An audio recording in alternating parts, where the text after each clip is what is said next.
Druski, Yes. thanks for joining us. Thrilled to have you here. Thank you, man. I appreciate being here. My first question, you do many different things. How would you describe the Druski brand? We're trying to expand, man.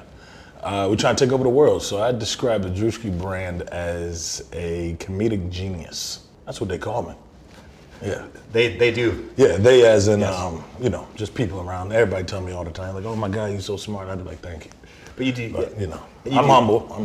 And you do you do music, you do skits, you do comedy. Yes, Yes. Tell me more. Like, what is your niche here? Yeah, I love comedy, man. I grew up doing comedy, but threw a little music in there. I had to quit music for a while. I stepped back, and now I'm a CEO of my own label, Coulda Been Records.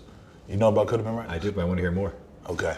So pretty much, like I said, I'm in ownership of my own record label. So I took a stand back from music because, the music was good, but I just felt like I needed more money, right? I can't just be an artist. You got to own music from other people. You got to own the other people, right? So, at some point I'll get you on a contract. We'll talk about that. But You haven't heard my jokes yet, but we'll see. Yeah. You'll need a little bit of money too. So, yeah, we'll talk. Very cool. Tell me about how did you get your start in this crazy social media world? Yeah, with just a regular phone. I was sitting in my mom's house, broke, about 23 years old, using her furniture in the living room as like my set like this, So I just was using what I had, and it worked out for me. I think social media during the pandemic was like a big time because nobody's like going outside, nobody was doing anything. A lot of people were just tuned into everything that I was doing on social media. So it worked out in my favor, even though it was bad times where we were at in life, Do you remember, was there one video or one piece of content that really made the difference that you could, looking back, like, okay, this kind of got me started? Not just one. I think I started Coulda Been Records around that time, which was me going on IG Live and having people audition for me. But also I was doing skits of like stuff that I saw in real life, like Kyle Rogger, which was like a fraternity dude that I was impersonating that I used to hang out with at the college I dropped out of. So just a lot of different skits like that, and just being really creative, I think, just made people just tune into everything I was doing. And you've done a lot of collaborations with celebrities, with musicians. Yes. Tell me about that. How did that kind of get kicked off? Early on, I found Jack Harlow, and he was one of the first like people in music I just took a liking to as like just a personality. I found out that he lived in the city of Atlanta at the time, linked up with him, and we hung out. Of course, we were not really known then. I just heard about him, and he was like, yo, I'm going on this small tour.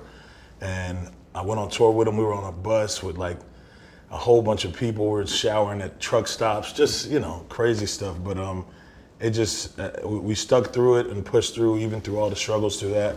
Not really making no money at all. And I come back and another opportunity after another one. So I just started to meet more and more people in the industry. Gotten the Drake Laugh Now, Cry Later video. That was a big opportunity for me, changed my life. How'd you land that? Pretty much just staying consistent on social media. I think he might have saw me go on like the tour, but the tour was very small though. Like everything just led up. Like I feel like just God just continued to just pace my steps. Like it was crazy how it all happened, but I just continued to like network and meet different people in the industry, like good people, because I met a lot of people, everybody ain't, solid. How you decide what you're going to post? How you come up with ideas, and what makes you post this now versus tons of other options? I usually just go on like the vibe of like what I'm feeling and what's going on in the world like at the time. Like something, I could go to a birthday dinner and notice something like a girl's birthday dinner and may see her like arguing with her boyfriend, and I'll just take that and just be like, okay, I got to do a skit on that. And it seems, a lot of people can relate to. So usually I try to base it on if people can relate to, because that's the real like basis of comedy. You got to make sure that everybody can feel it, because that's the best jokes, You described your record label. How do you make money? What is the Druski business right now? Well, we just got off a tour. We were on the Coulda Woulda Shoulda tour. I took the show that I had on Instagram from doing that, and we took it on tour. So it was a live stand-up and improv show, and we sold about like, might have grossed like 2.5 M off that tour. Just numbers, man. It ain't, I'm not bragging. Nah, we grossed a lot of money on that tour, man. But it's not about money, right? It's about the fans It's about the comedy, and I was just appreciative to see my fans come out every night for real, for real.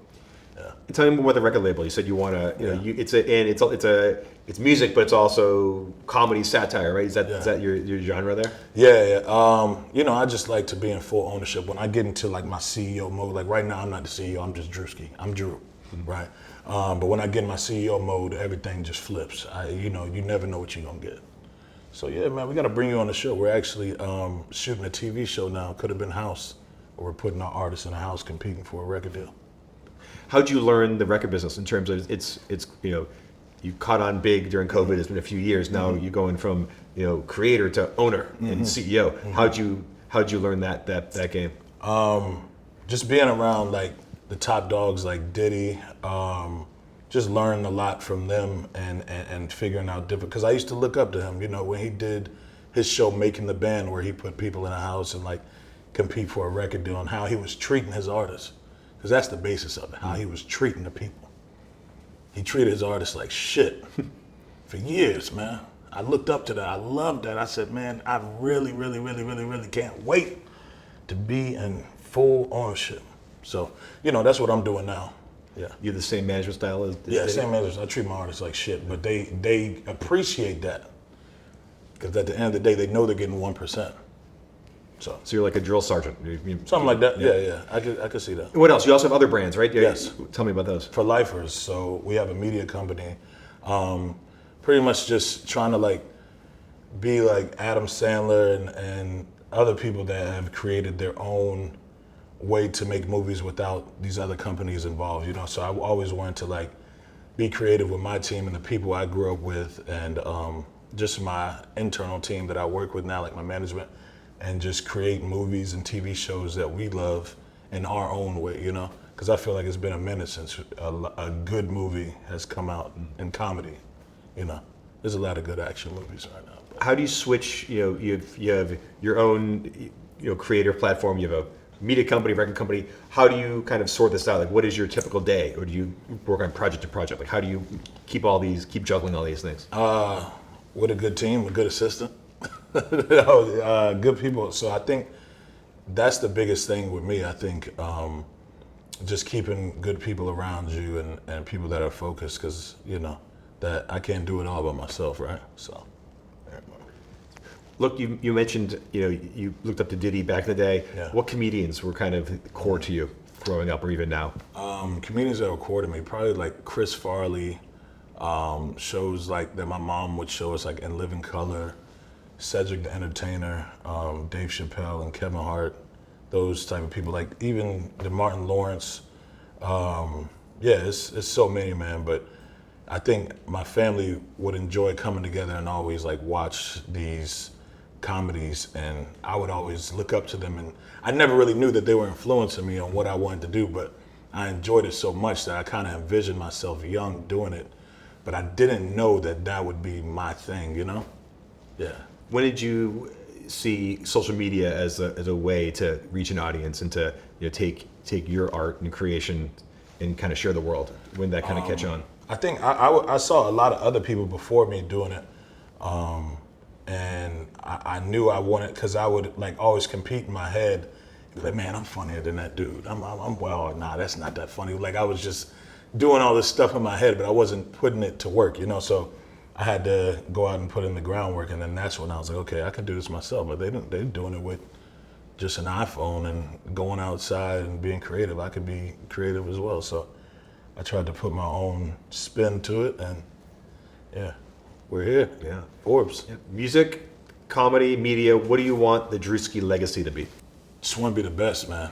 I gotta be number one. So if you in that spot, I'm taking it. In all three? You gotta be. Yeah, I'm talking about you. I'm saying if you in that spot, I'm taking it. Well, you'll be done tomorrow. It's easy. Okay, all right, bro. Yeah. You gotta take a higher bar than that. Okay. Well, yeah, man. That's honestly the goal, though. I just want to be the best I could be and just leave a legacy of good comedy and just have my name here, forever. So I think that's my goal, man.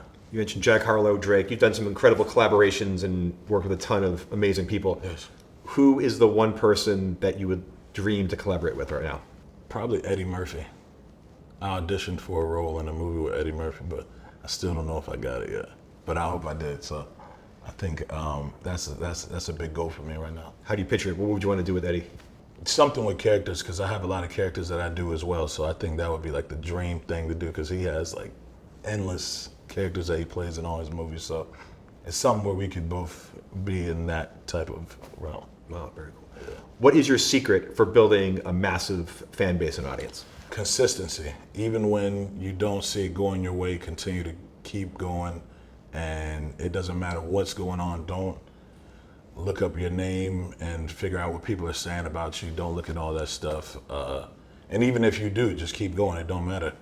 Nothing can stop you. You know what I'm saying? I think a lot of people ask that question, like how I got to find a way to do this, that.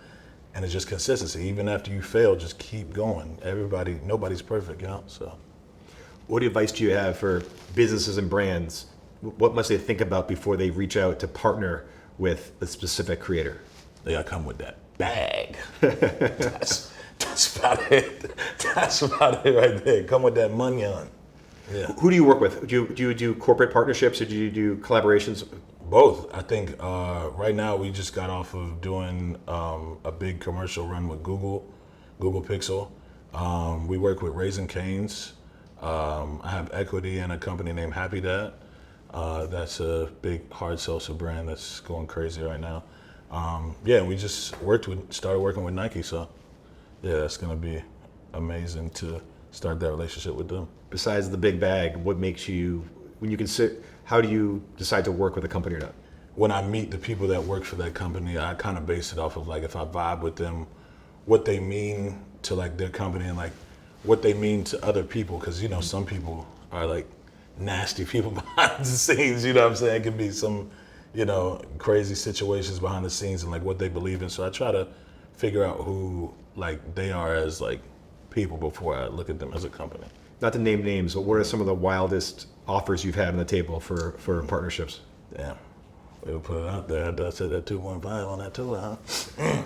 I think it was just too many requests. They wanted too many like posts. They wanted me to, I had to be in too many places and do too many different things. Like it didn't add up. We tried to negotiate with that company and it just didn't work out because they wanted to abuse me with like work, you know what I'm saying? It's like working for it's like working for yourself. Yeah. At that point, I could have done it myself. So I was just like, yeah, it's not worth the, you know. How do you balance serving your fan base and balance building your business? How do you find that happy medium?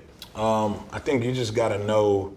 You don't want to like build your brand by like feeding all this like brand stuff to your fans. You got to remember that these are your fans. They followed you for a reason. They followed you for your comedy.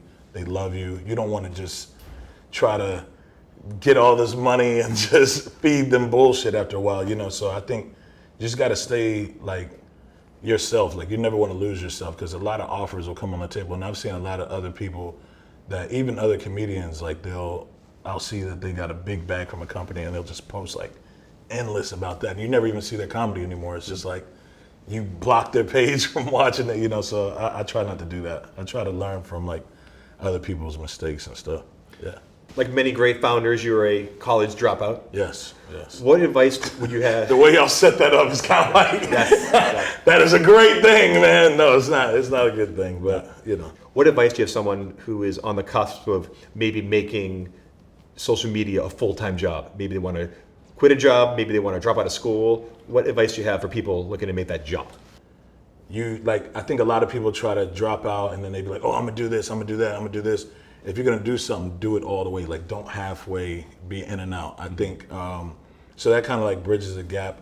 For me, I think when I knew I was gonna go all in, like when I did drop out, my mom was already made. Like my mom was trying to call me, my whole family, everybody was trying to call me like, oh no, you should still consider that. But I was already locked in like, yo, no, I'm 100%. So if you're not 100% into anything, don't take that chance. So, but I would say, take that leap of faith if you're gonna be 100% involved in whatever it is. It could be social media, hell, it could be selling drugs. If you're gonna do it 100%.